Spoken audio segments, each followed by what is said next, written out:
I'm honestly shocked how much I'm enjoying the show. I've probably made it clear earlier that story is all encompassing and important to me. As a background of why story matters so much to me, I've read well over 5,000 sci-fi fantasy novels in my time. So Wow. I've pretty much, I'm an Wow. introvert, um, I've pretty much seen every plot line, every character development, but it's nice to see different takes on things. And the thing I love about this show so far, and love might be a little aggressive, but the fact that every scene, every episode, every action of characters is pushing the plot forward. It doesn't feel like there's filler. It doesn't feel like, like as I said, I watched one episode or most of one episode of the other show.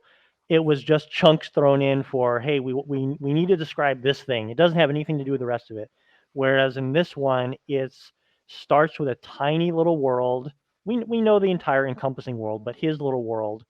Um, he's trying to find his sister, tiny little world, and it slowly starts pulling out and pulling out and pulling out, throwing in more. Okay, here's where the empire is.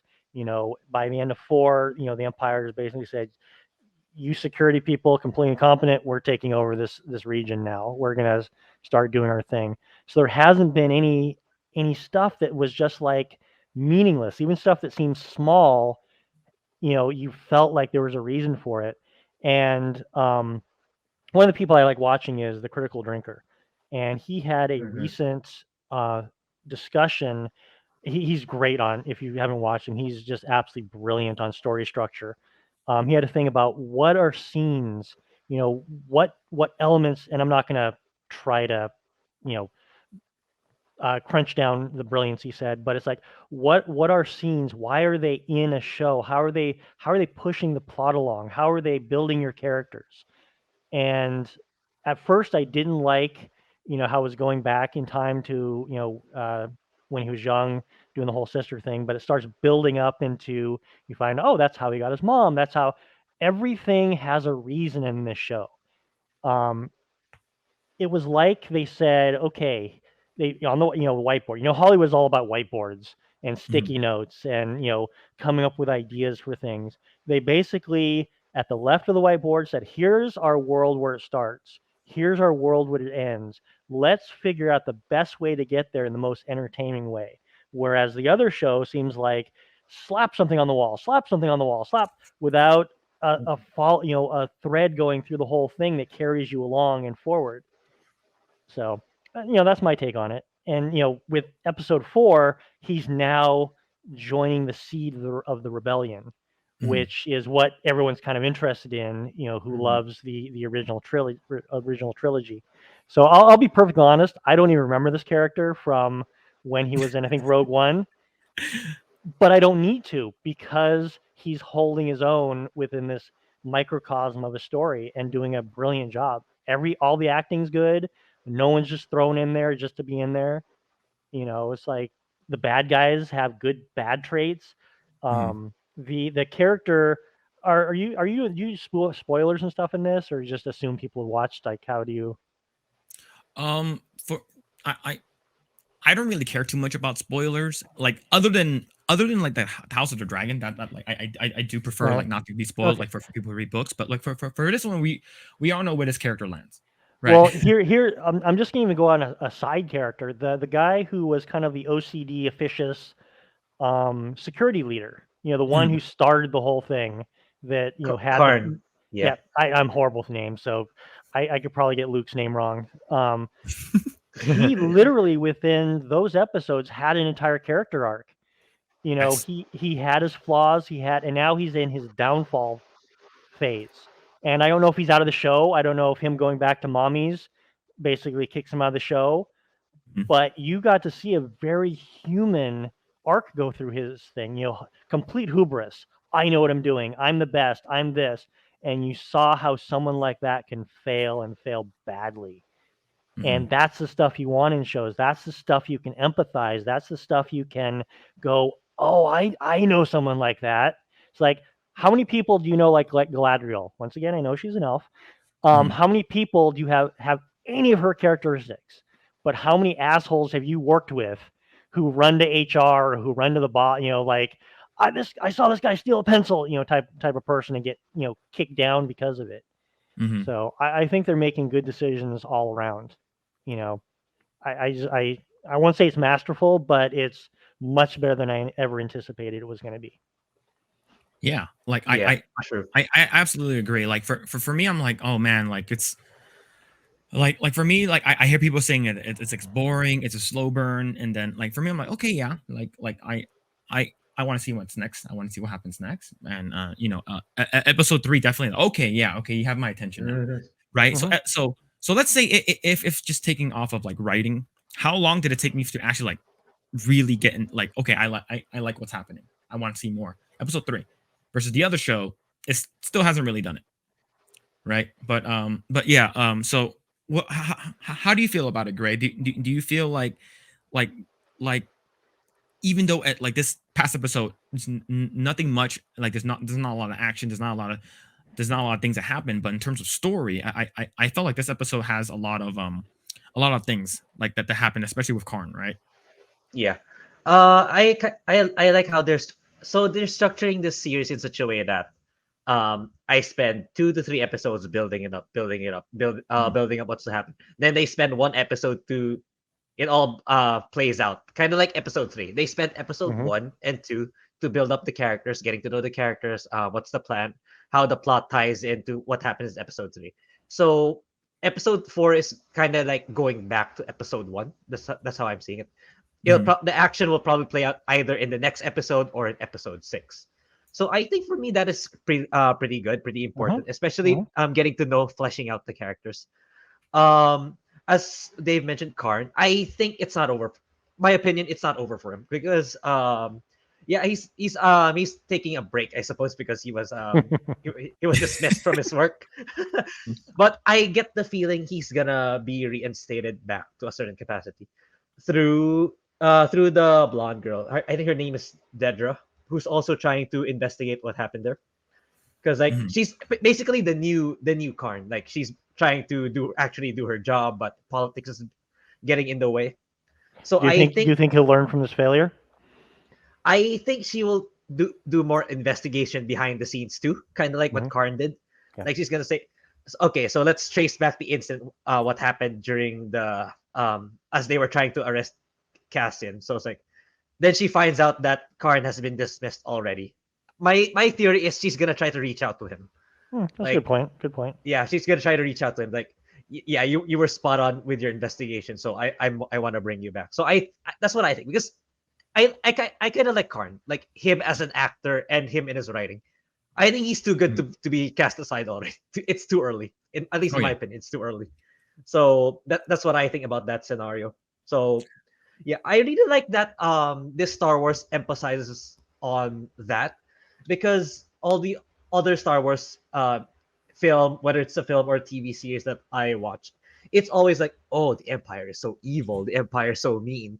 This is the only Star Wars where you see the political intrigue inside the Empire. Like they're Hmm. actually Empire who's actually in it to do their job, to actually do their job without being oppressive, without being corrupt, like what the empire was meant supposed to be, rather than being having too much power, then eventually being really evil, Yeah, because this is what the bureaucrats. Hmm. yeah, yeah, exactly. It's like it I like, because that's the reason why I like gray area so much, because it's more immersive, it's more intriguing, rather than someone who's purely good Yeah. versus someone who's purely evil. It's been done way too many times already. But Hmm. whereas if it's a gray area, it makes it more interesting. It makes me think like, oh yeah, this guy has a point. Oh yeah, this guy's right. Even though they're doing what they're doing ultimately is wrong, it you can see where they're coming from, how they arrived in that conclusion. Hmm. That makes it a far more interesting plot, in my opinion. So yeah, Andor is full of that kind of content, which is, I don't mind the slow burn, as long as there's that kind of intrigue in the writing, and Hmm. they're building it to be something big in the coming episode. Hmm. So yeah, I'm on the same boat as David. It took me by surprise. When Phil told me to give it a shot, it's like I was expecting, oh, it's probably just another Star Wars themed TV series that's Empire evil, Jedi good, but apparently no. It's a completely they took a whole different approach here. which Right. yeah, I'm digging it.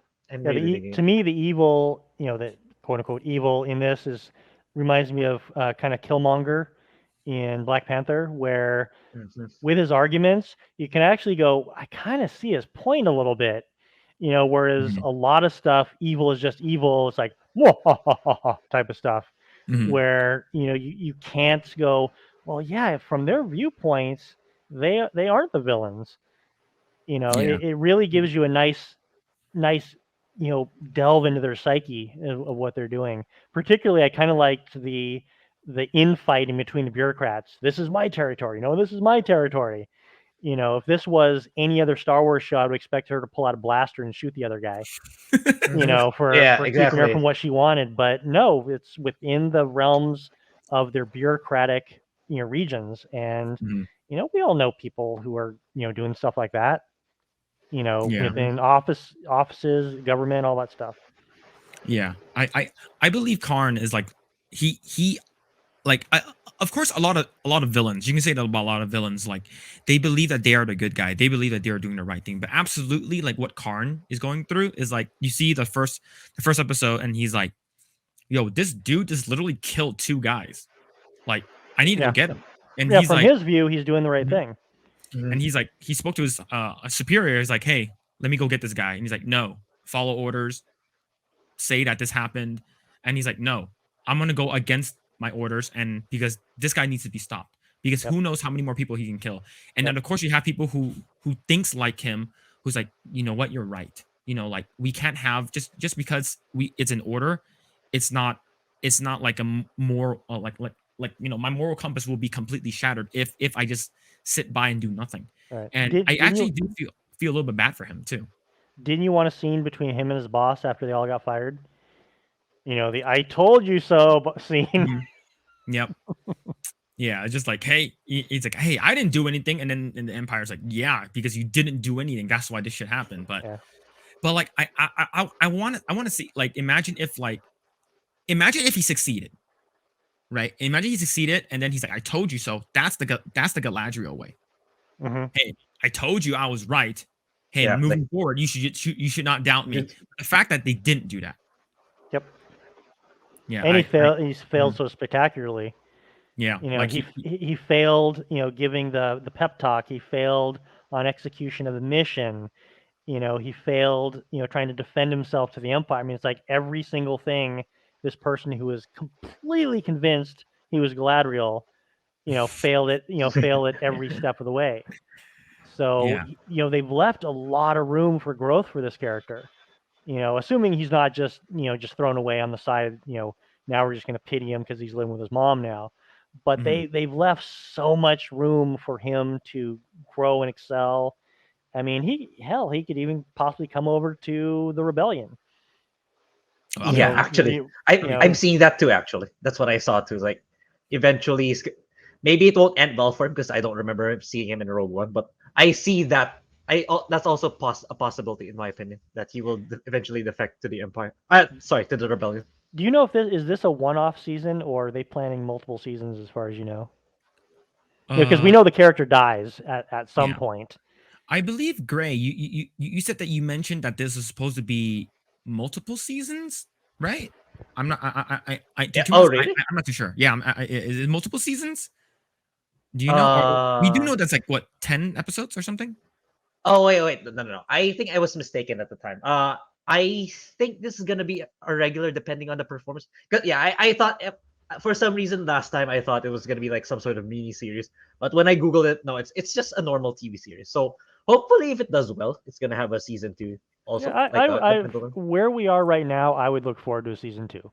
If Yeah. we stick on the path we're on, I would wait for that. I'd keep my Disney Plus up and going. This is stuff I want to support. Mhm. Hmm. Good storytelling. Yeah. It's just we we the fact that we got like a bunch of the Kathleen Kennedy stuff, and then we're just like, oh no, they what happened, and then you get Mandalorian, you're like, oh, okay, and then you get the Book of Boba Fett, which is basically like Mandalorian again, and then you get what's it called again, the Obi-Wan, Kenobi, which I didn't watch, and I heard, I'm not sure, I'm not sure. I didn't watch it. Did any of you watch it? Yeah, I watched it. What'd you think? It, I didn't it watch was it was okay. There was some really, really, really stupid stuff. Like, I mean, I'm sure you saw the memes about, uh, lightsabering the gate that they could just walk 4 feet and just walked around it, Mm-hmm. but they cut it open. I mean, there, there was a lot of stupid things on it, but I have to say, I'm a sucker for a good lightsaber fight, and the fight between, Obi-Wan and Vader was quite fun. It harkened back to the fight between Ahsoka and Vader Mm-hmm. in the Clone Wars. So nothing I would ever watch twice. Like I might watch Andor twice, Mm-hmm. at the current rate, but it wasn't horrible. Yeah, agreed. Not the most ringing endorsement ever, but It's sort of like we've got a lot of like bad things already, and then all of a sudden there's something that's like okay, you're like all right, like give me anything that's not trash. yeah. And that's how I feel about like a lot of like the MCU stuff that's coming out too. Just like give me something that's good, and then like multi-world, the madness, the Doctor Strange, multiverse of madness. That one was like okay, that one's not bad, and then you get Spider-Man No Way Home, and you're like okay, all right, this is good because even though that's not really MCU, it is it's done by Sony, but it's still okay. This is good, and then you sort of get stuff that's coming out with Miss Marvel and what's it called again? She-Hulk. It's just And then you get Ryan Reynolds doing that Deadpool 3 commercial that yeah excited 90% of the yeah speaking That- world. yeah. That was so well done. If they don't screw that up, they could easily make 1.5 billion. I think easily. If they keep it if they keep it in the round. Sorry to go way off track, Oh but no. It's fine. It's fine. 2 years out, I'm literally already excited about it. I know nothing about it. I Mhm. don't know, any of the plot line, but just that trailer, those characters on screen together has excited me. Mhm. Yeah. Unlike anything Exactly. else Marvel has done in probably 5 years. Yeah, and that's how I feel about Andor. Like Mandalorian's good. Don't get me wrong, but the thing is that like it's sort of like I don't want to say it's like DC or like when Marvel was under Fox, but well like the X-Men stuff. It's just sort of like you get a hit or a miss, right? And then whenever there's a hit, you're like oh thank God, and then when it's a miss, you're like oh no not this shit again. And it's just right now like with the whole thing I'm not sure. I really do hope that Kathleen Kennedy sort of gives the reign to Jon Favreau and just like make it good, like we just want something good, like put in whatever character you like, like and then just make it good, make it entertaining. And I believe this is sort of like if I could feel like this is gonna crescendo to something like really good. At least that's what I hope. I'm always hoping for something to like just get really good. And it's like, oh my god, this is what I'm waiting for. It's sort of like when you watched Rogue One, you're like, okay, cool. Donnie Yen is great. Was it her name Jen Urso? Um, sure. And then you have a bunch of other characters, and then you get at the end, the ending scene of Rogue One, which that's like the best part. Like when you saw fucking Darth Vader completely destroying like 50 people left and right. And you're like, oh my God, this is so fucking sick. Yep. And that's what I hope this show becomes. Like maybe the episode 10 or episode 9, like in Game of Thrones, the episode 9 is always going to be the best hype episode. I hope something like this happens for the season.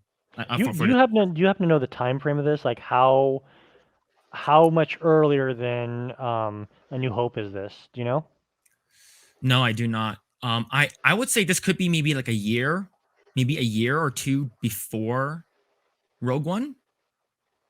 Maybe, I don't know, because Rogue One literally happens like a couple days before New Hope, right?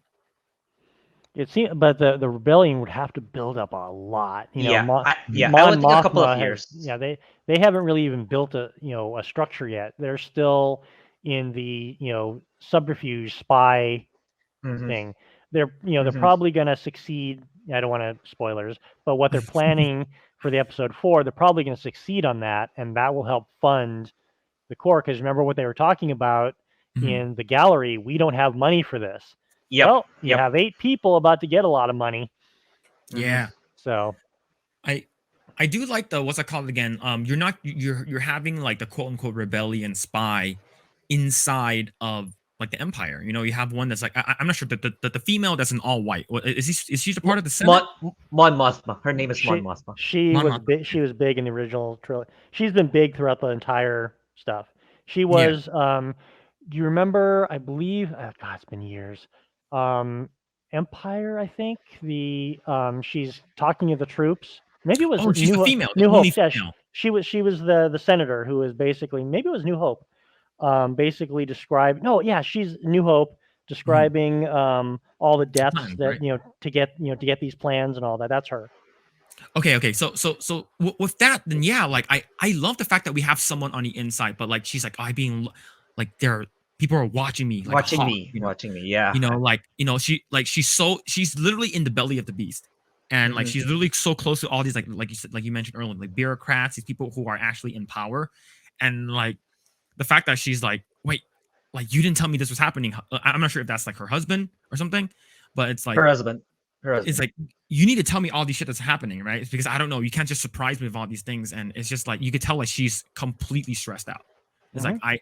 like holy crap, like I need like even though yes, like I'm living the glamorous life and shit like that, but I literally need to watch my back all the fucking time. Mhm. And like like I mentioned to Kat, I'm just like this yeah, even though this episode not much happens, there's a lot of character building. Like Right. I can see Yes. like I can see like okay, you have the Archmaester, right? Like he's basically like, hey, this shit's gonna be happening and stuff, and then you see her character, and then you see Cassie, and he's like he shaves and he goes and he meets all these other characters. Like I really for me, nothing needs to happen. Like it doesn't have to have any like big like explosions or like set pieces.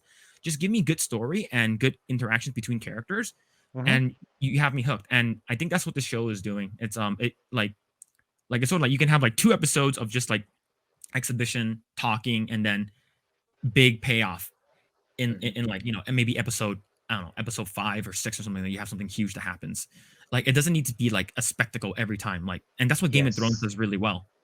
Yes. One of the things I'm really liking is how smart the writing is so far. Do you know the group that Cassian has just joined? Do you know what that actually is in real world human terms? What that would be called? Uh, I don't know, That, that insurrection. that's a terror cell Okay. because they don't know who's above them. They don't know who's giving any orders, so they can't betray anyone. That is literally how a terror cell is built. And to the Empire, Oh, I they see. are terrorists. Oh So yeah, they've really definitely. built that with a very smart way of, it's like if they all get captured and tortured, we got those little torture drones. Who could they say is doing this? Even the leader of the terror cell probably doesn't really know who the person is giving her orders. She knows he's this, Jedi looking guy, probably doesn't know he, lives on Coruscant and has his other stuff. So Yeah. he's She her probably doesn't. handler, basically. Mhm. So Mhm. they're really doing some real world, spy shit going on here. It's really cool. Mhm. Yeah, I'm definitely looking forward to the next episode. This show's one of those surprising ones. I'm like, okay, it's interesting, and I do like the bigger guy. I forgot his name. The bigger guy that's next to Karn right now on up on the screen. I actually really His. like him. Mhm. Yeah. Yeah. He's also well. He's also a good actor. Yeah, I like him a He's lot. He's like the very gung ho, like yes, like The Irish thug. yeah, Linus Linus. Moss. Okay, Yeah, but yeah, did a really good job. yeah. He would play a great prison guard in any movie ever. Oh yeah. I would say after this, like he will probably get like a ton of like jobs and stuff like that, doing that kind of stuff. But he's great. Do you know what? On a side note, do you know what crazy thing that when I saw these troops or these guards in their uniform, it sort of sparked a sort of a flashback. Did I ever tell you that I worked at Disneyland back in '08? Star Tours. Yeah, I worked on Star Tours. I'm guessing. Yeah, these look like Star Tour people. Yeah, so let me actually show you. So you see what's on screen right now, and let me show you the actual Star Tours outfit I Yeah, wore. I hadn't thought about it until you said Star or Disney. It's like, oh yeah. Yeah, so that is the outfit. That's the outfit I wore at work. Yeah, Oh, so that's funny. when I saw that, I'm like, that looks like this looks very similar. We have the same color scheme. Majority is blue, a little bit of orange. I'm like, this looks really similar to the stuff I wore to work every day. You know, design in Hollywood isn't in a vacuum. Someone might have said, "Hey, you want to do this fun tie-in that people might notice?" Hmm. You know, Hollywood loves Easter eggs. They love it because what Easter eggs do is they cause extra discussion on Reddit or different websites. Hmm. You know, if you can get something that someone can go, "Look what I found." It's like when I was on Rick and Morty, the stuff we would hide in there would make more splash on the internet than the actual shows themselves. Thanks for checking out this segment of the Project Eggroll podcast. If you like what we do here, please like, share, subscribe, hit the notification bell, and you will know next time when we go live. We do go live every Saturday at 8 p.m. Once again, we are just getting started. Tons of more video to come. Thanks, and we'll see you guys next time.